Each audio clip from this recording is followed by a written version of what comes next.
Praise the lord. Good morning. దైవవాక్కు అనే daily కార్యక్రమానికి ప్రేమతో మిమ్మల్ని ఆహ్వానిస్తూ ఉన్నాను. అందరూ బాగున్నారు కదండి. దేవుని కృప మీకు మీ కుటుంబానికి సమృద్ధిగా కలుగునుగాక. ఈ దినమంతా దేవుని ఆశీర్వాదాలతో మీరు ముందుకెళ్దురుగాక. ఆమె ఈరోజు వాక్యం నిమిత్తం నిర్గమాకాండము 14 అధ్యాయం 16వ వచనాన్ని చదువుతున్నాను. నీవు నీ కర్రనెత్తి ఆ సముద్రం వైపు నీ చేయి చాపి దాన్ని పాయలుగా చేయము. అప్పుడు ఇశ్రాయేలీలు సముద్రము మధ్యను ఆరిన నేల మీద నడిచిపోవద్దురు. హల్లెలూయా. మోషే ప్రార్థన చేస్తూ ఉన్నాడు. ఏంటి ప్రభువా, ముందు సముద్రం, వెనకాలేమో ఫరో సైన్యం, ఏం చేయాలి అంటే దేవుడు అంటున్న మాట ఏంటంటే, నీ చెయ్యి ఎత్తు, నీ చెయ్యి చాపు, నీ కర్ర పైకెత్తు, సముద్రం మధ్య ఇశ్రాయేలు ప్రజలు ఆరిన నేల మీద వెళ్ళిపోతారు. అంటే మోషే ప్రార్థన ఎందుకు చేస్తున్నాడు అంటే దేవుడు ఏదన్నా చేస్తాడేమో అని. కానీ దేవుడు ఏమంటున్నాడంటే, మోషే నీ కర్ర పైకెత్తాలి, నీ చేయి చాపాలి, నేను అద్భుతం చేస్తాను. అంటే అద్భుతం చేసేది ఎవరయ్యా అంటే దేవుడు. అద్భుతం చేయవలసింది ఎవరయ్యా అంటే మోషే. అంటే కొన్నిసార్లు మనం ఏం చేస్తామంటే దేవుడే చేస్తాడు, దేవుడే చేస్తాడు, దేవుడే చేస్తాడు. దేవుడు చేస్తాం కాదు, నువ్వు చేయాలి. నీ చేయి పైకెత్తాలి, నీ కర్ర చాపాలి. అంటే ఏంటంటే నువ్వు దేవుడు నీకు ఇచ్చిన అభిషేకం, దేవుడు నీకు ఇచ్చిన బలం, దేవుడు నీకు ఇచ్చినటువంటి సామర్థ్యాన్ని నువ్వు ఉపయోగించాలి. అధికారం దేవుడు నీకు ఇచ్చాడు, బలాన్ని దేవుడు నీకు ఇచ్చాడు, అభిషేకాన్ని దేవుడు నీకు ఇచ్చాడు. ఇంకా అన్నీ దేవుడు చేస్తాడు కదండి.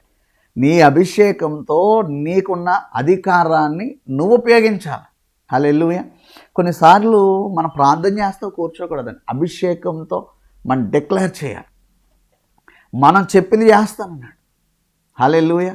నువ్వు వేటిని బంధిస్తావో నేను వాటిని బంధిస్తాను, నువ్వు వేటిని విప్పుతావో నేను వాటిని విప్పుతానన్నాడు. అంటే విప్పవలసింది, బంధించవలసింది ఎవరంటే నువ్వు, నేనే. దేవుడు మనకిచ్చిన అధికారం, దేవుడు మనకిచ్చిన అభిషేకం మనం ఉపయోగించి మనం చేయాలి. మోషేతో ప్రభువు అంటున్నాడు, నీ కర్ర పైకెత్తు, నీ చేయి చాపు, అప్పుడు ఇశ్రాయేలు ప్రజలు నడుచుకుంటూ వెళ్ళిపోతారు. దేవుని స్తోత్రం కలుగునగా.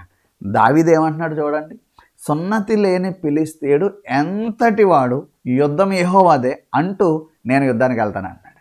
హల్లెలూయా. దేవుడు చూసుకుంటాడులే, దేవుడే గొలియాతుని చంపుతాడులే అని కూర్చుని చోట్ల నేను వెళ్తా యుద్ధానికి, యుద్ధం యెహోవా చేస్తాడు. ఆమె నువ్వు లేచి ఒక్క అడుగు ముందుకేస్తానండి, దేవుడు దారి తెరుస్తాడు, దేవుడు మార్గం సరళం చేస్తాడు. సౌలు కూర్చున్నాడు, సైన్యమంతా కూర్చుని ఉంది, కానీ దావీదు అంటున్నాడు నేను వెళ్తా. ఎందుకంటే నా దేవుని బట్టి నేను అడిగేస్తా, నాకున్న అభిషేకాన్ని బట్టి నేను అడిగేస్తా. జరుగుతుందండి కార్యం. నీకు ఇచ్చిన అభిషేకం, అధికారాన్ని నువ్వు ఉపయోగించాలి. హల్లెలూయా. అద్భుతం జరుగుతుంది. ఏలియా నిలబడలేదా? ఏమండి, ఏలియా నిలబడి అగ్నిని కురిపించాడు కదా. అగ్నిని కురిపించాడు. దేవుని దగ్గర ఏలియా అంటాడు, నేను ఒక్కడనే నిలబడ్డా, నేను ఒక్కడనే ఉన్నా. ఆమె దేవుని కోసం నిలబడటానికి ఏలియా చాలు, దేవుని కోసం నిలబడటానికి దావీదు చాలు. మనం కూడా అంతే. మనకున్న అభిషేకంతో అడుగులు ముందుకు వేయాలండి. అక్కడే ఉంటాను, అక్కడే ప్రార్థన చేస్తాను, దేవుడి దిగొచ్చి ఏదో చేయాలి, నీకోసం ఏమీ జరగదు. నువ్వు నిలబడి యేస్ లార్డ్, నువ్వు నాకు ఇచ్చిన అభిషేకాన్ని బట్టి నేను ముందుకు వెళ్తున్నా, నువ్వు నాకు ఇచ్చిన దర్శనాన్ని బట్టి నేను ముందుకు వెళ్తున్నా, యేసు నామములో ఇది జరుగునుగాక అంటూ నువ్వు ముందుకు వెళ్తే నువ్వు వేసిన ప్రతి స్టెప్ కూడా నీకు ఒక దారి తీరుస్తుంది. సో దేవుడి నీకు పక్షంగా కార్యాలు చేస్తాడు. అభిషేకాన్ని నువ్వు మోషేతో ప్రభువు అంటున్నాడు, నీ కర్ర, నీ చేతిలో ఉన్న కర్రే మార్గం తెరుస్తుంది, నీ చేయి చాపు, అద్భుతం జరుగుతుంది. హల్లెలూయా.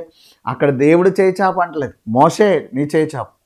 సముద్రము కూడా పాయలైపోయిందండి, ఆరిన నేల మీద వెళ్ళిపోయారండి. ఈరోజు నేను జ్ఞాపకం చేస్తున్నాను, దేవుడు నీకు సామర్థ్యం ఇచ్చాడు, దేవుడు నీకు అభిషేకం ఇచ్చాడు, దేవుడు నీకు అధికారం ఇచ్చాడు, దేవుడు నీకు సమస్తము నీ చేతిలో పెట్టాడు. నువ్వు అధికారాన్ని ఉపయోగించి పరిశుద్ధాత్మ శక్తి ద్వారా అడుగులు ముందుకు పోయి దేవుడే ప్రతి ద్వారాన్ని నీకు తెరుస్తాడు. దేవుడే సమస్త విషయాల్లో ద్వారం తెరిచి మార్గం సరళం చేసి మహిమను చూచుదువుగాక. ఆమెన్. God bless you.